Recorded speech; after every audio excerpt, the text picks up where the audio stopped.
आज जो नागपुर में दंगाइयों ने जिस प्रकार से दंगा किया उसके बारे में एक वरिष्ठ स्तर की बैठक मैंने की है। हमारे सहयोगी मंत्री बावनकुळे जी भी उसमें उपस्थित थे। किस प्रकार की घटनाएं हुई, उन घटनाओं में अगर कोई लैप्सेस थे तो वो क्या थे, उन घटनाओं को किस प्रकार से रिस्पॉन्ड किया गया और घटनाओं के बाद अभी तक क्या कार्रवाई की गई, इसकी पूरी जानकारी मैंने प्राप्त की है। मेरे अपने कुछ ऑब्जर्वेशंस उस संदर्भ में थे, वो भी मैंने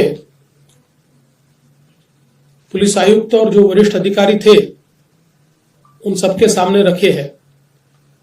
मूल रूप से ये घटना जिस दिन घटी उस दिन सुबह औरंगजेब की एक प्रतीकात्मक कब्र जलाई गई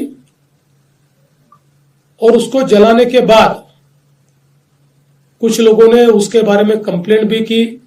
पुलिस ने नियम के अनुसार उस कंप्लेंट को एंटरटेन भी किया, लेकिन बाद में कुछ लोगों ने सोशल मीडिया का उपयोग करते हुए पॉडकास्ट और पोस्ट के माध्यम से ये औरंगजेब की प्रतीकात्मक कब्र नहीं जलाई गई तो इस पर दरगाह की चादर लगाई थी और उसमें कुरान की आयतें लिखी हुई थी, उसको जलाया गया। इस प्रकार का एक झूठा प्रचार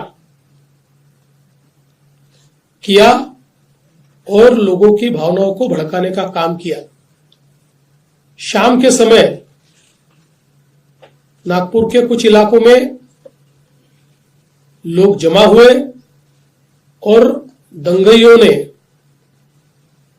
पत्थरबाजी की, गाड़ियों को तोड़ा, दुकानों पर हमला किया और बड़े पैमाने पर नुकसान करने का काम किया।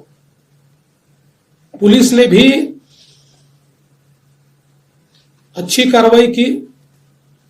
4, साढ़े 4, 5 घंटे में पुलिस ने इस पर पूरा काबू लाया।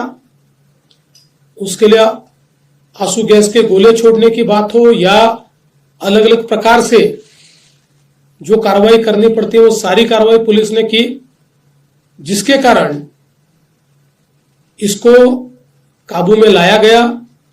इसमें बड़े पैमाने पर पुलिस घायल हुई। पुलिस के हमारे डीसीपी लेवल के 3 लोग और कुल मिलाकर 33 पुलिस के लोग और कुछ सिविलियंस और सारे कुल मिलाकर 40 लोग इस प्रकार से इसमें घायल हुए।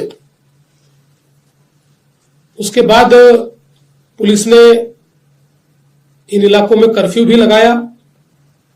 अभी उस दिन के बाद इन इलाकों में कोई घटना नहीं घटी है, शांति है।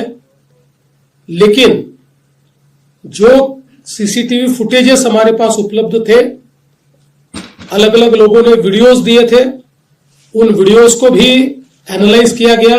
पत्रकारों ने भी पुलिस के पास कुछ वीडियोस दिए, उसको भी एनालाइज करने के बाद जो दंगाई है उनकी पहचान कर ली गई है।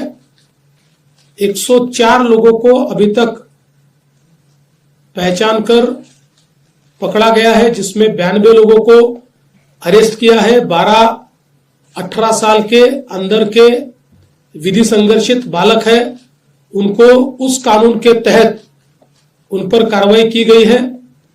और जब तक आखिरी दंगाई को पकड़ा नहीं जाता ये कार्रवाई रुकने वाली नहीं है, ये कार्रवाई चलती रहेगी। लगातार एविडेंस आ रहा है, उस एविडेंस के आधार पर ये कार्रवाई यहां पर चल रही है। ये भी तय हुआ है कि ये जितना नुकसान दंगाइयों ने किया है इसका पूरा हिसाब निकाला जाएगा और ये पूरा नुकसान उनसे वसूल किया जाएगा। और अगर वो नुकसान के पैसे नहीं भरते हैं तो उनकी प्रॉपर्टी को बेचकर ये नुकसान भरपाई की जाएगी। किसी भी हालत में इस प्रकार से किसी को दंगा करके दूसरे को नुकसान पहुंचाने की इजाजत नहीं दी जाएगी। जिनकी गाड़ियों का नुकसान हुआ है, सरकार उनको मदद करने वाली है।